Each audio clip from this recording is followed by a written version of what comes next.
For the season 36 premiere, The Simpsons have done something unprecedented. They aired a surprise series finale. Sort of. As somebody who grew up obsessed with The Simpsons, it's cool to say that the show is going through something of a renaissance. Since Matt Selman took over as showrunner in season 33, the show started to feel fresher and like it has a renewed energy. But I think beyond that, the thing that's really made me excited about the show again is the ways it's been willing to experiment. And tonight's premiere, Bart's Birthday, is the perfect example of that new energy that The Simpsons is bringing to the table, embracing the show's obscenely long and storied history to throw itself a premature series finale event. And it's one that celebrates The Simpsons in a way that an actual series finale would never be able to do. So let's talk about The Simpsons season 36 premiere/series finale. It's The Simpsons series finale!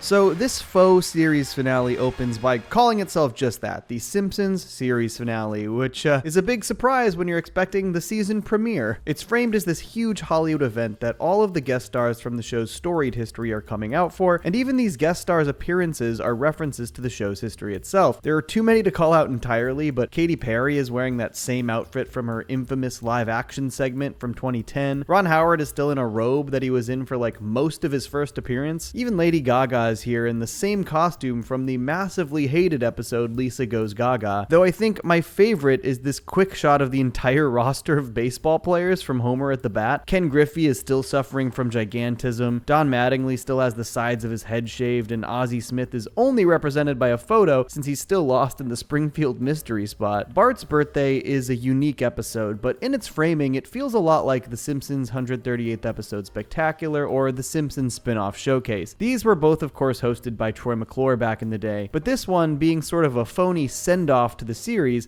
is instead hosted by the great Conan O'Brien, which is fitting as he's probably the most famous writer in the show's history, and he's also a literal host. But the other episode this feels like it has a modern commonality with was actually the last new episode of The Simpsons I talked about on this channel, season 34's Lisa the Boy Scout. Both of these episodes sort of play with the history of the show and the fan expectations that are foisted upon it in really fun ways. Lisa the Boy Scout's whole bit was that hackers took over the program and presented all of these secret clips that they hacked. Withheld scenes and episodes of The Simpsons that would ruin the show, sort of playing on the fact that over the years, fans have just persistently pointed to specific events as quote-unquote show ruining, some of which we'll talk about in this very episode. And similarly, this episode is not just asking the question, can The Simpsons ever present a satisfying series finale, but it's also once again sort of playfully poking at the fan base. And that, to me, is the most fun thing that modern Simpsons has been able to do differently in its more experimental episodes like this, because The Simpsons is in a wholly unique position when it comes to where it sits in the zeitgeist. The show is both an absolute cultural juggernaut with no equal in terms of impact or popularity, but it is also a show that has been derided as being past its prime for nearly 2 decades. Somehow, The Simpsons is both this massive, unstoppable force and has become sort of an underdog because of how the show has been perceived for so long now. And so the opening of this episode plays with this idea in a really fun way. When the very first episode aired in 1989, the viewers agreed on one thing. It wasn't as funny as it used to be. One of my favorite things this episode does in this opening presentation is showing all of the other episodes that were supposed to be series finales across the show's history. Obviously, this is just a bit. None of these were actually meant to be series finales, but they take these old 4x3 cell animated episodes and actually recreate the old animation style to add alternate endings and new scenes that add finality, all of which end with Homer's horrifying death, starting with Bart the Daredevil. Dad?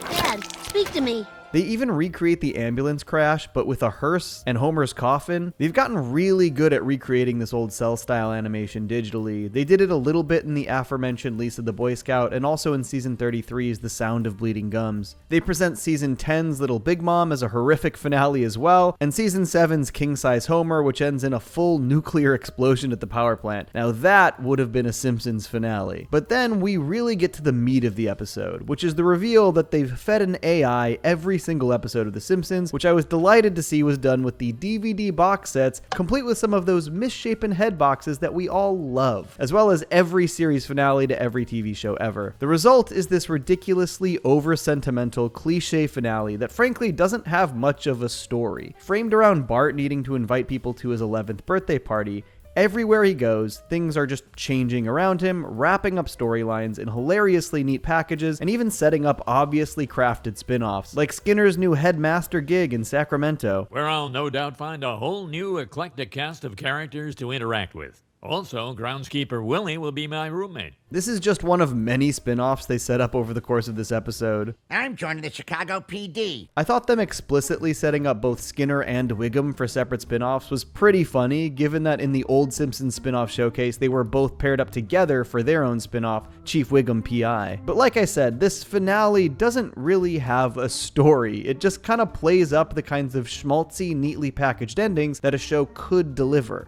Mr. Burns is dead.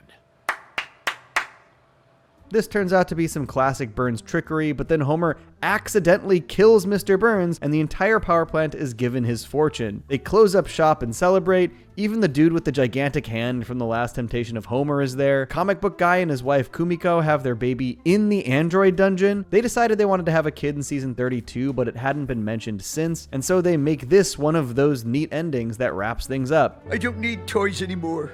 I've got the ultimate limited edition collectible right here. Honestly, maybe the funniest quote-unquote ending is the reason Milhouse is going to move away from Springfield. The guys at Surefine Why Not Records heard my old demo, and they want me to cut a full album. Kirk's song, Can You Borrow a Feeling, from the episode where he and Luann get divorced, is constantly getting stuck in my head. It is so funny. Can I borrow a feeling?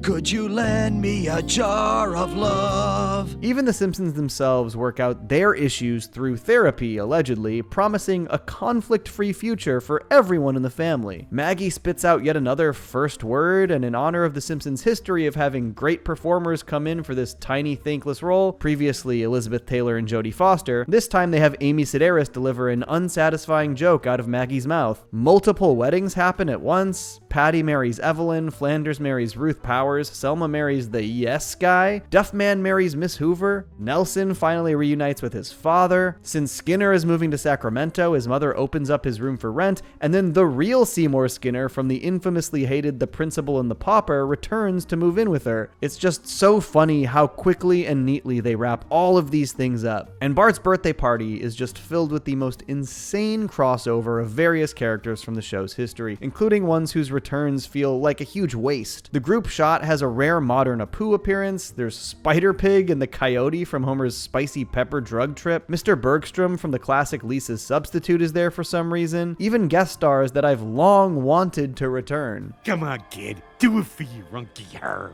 These are characters returning that should have these big momentous events, but are instead all jam-packed into the same room, completely removing the impact that their return should bring. And that's kind of what this entire episode is about. How on earth do you end a show like The Simpsons after 36 years of stories? This episode playfully explores how silly and unsatisfying it might be if they tried to jam-pack that much sentimental closure into a neatly wrapped package. And it's a question I don't think anyone has the answer to. I have long thought about what the ending of The Simpsons could even be. I know season 23's Holidays of Future Past was originally written as a series finale. That was over 10 years ago at this point. I know there's been talk of having the show create a sort of time loop where at the end of the last episode, they start driving to the talent show from the beginning of the original Christmas special, which I do think is a cool idea, but I have to imagine that the actual Simpsons series finale will be a massive event. I expect that fans who haven't tuned into the show in 15 to 20 years will give the final episode a watch, and the pressure to deliver some kind of satisfying ending for the show will be huge. I think that ultimately, at least in my opinion, they just have to deliver an emotional and heartfelt story focused on the family and their relationships. I think trying to do these massive, let's wrap up all these stories type of closure-filled ending will lead to exactly what this episode feels like. A thinly plotted, overly stuffed series of hilariously similar scenes, even if they were fun to watch. Hey, Conan liked them. But it's a great finale. Sweet endings and spin-offs and everyone changing for the better. It is all of those things, but it is also obviously completely hollow. I mean, the whole I'm gonna miss this place light switch runner was really funny. I'm going to miss this place. I'm gonna miss this place. I think I'm going to miss this place. I'm gonna miss this place. Oh, I'm gonna miss this place. I'm going to miss this fire. Huh?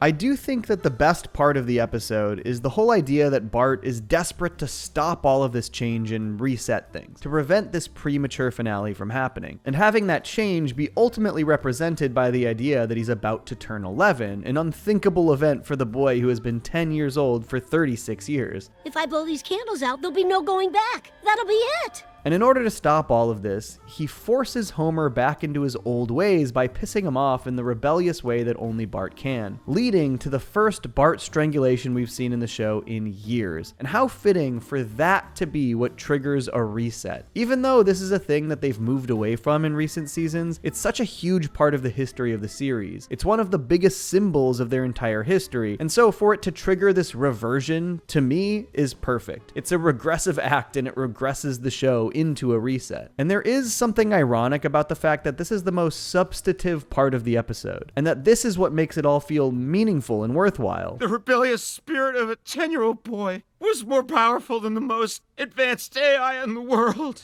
I think it is ridiculously good writing to make the most satisfying part of this episode's story the part that is pointedly rejecting the overly sentimental attitude that is oozing out of the rest of the quote-unquote finale. The small part of this episode that actually utilized its characters in ways that weren't hollow was the part that was actively arguing against the neatly wrapped finale mentality. And I really just love what this show has been willing to try in its past handful of seasons. They delivered some genuinely excellent episodes, but in packages that they never could have delivered during that golden era. They're embracing where they are in their own history rather than trying to relive the past. And they're using their history and stature to experiment and play with expectations. And this is another really great episode in that same vein. And to top it all off, even the credits have these fun little Simpsons recreations of some of history's most famous series finales. Sopranos, MASH, Mad Men, The Mary Tyler Moore Show, Breaking Bad, Game of Thrones, Frasier with Kelsey Grammer's Sideshow Bob in the Frasier role, of course, Succession, and Newhart, all set to an instrumental rendition of You'll Never Stop the Simpsons, which was the song originally played in the Gump Roast Clip Show episode. Back then, it was sort of this funny, self-aware apology for the quote-unquote stupid clip show. But I think that this time, they're kind of embracing it. It's an acknowledgement that though it was in jest before, that reality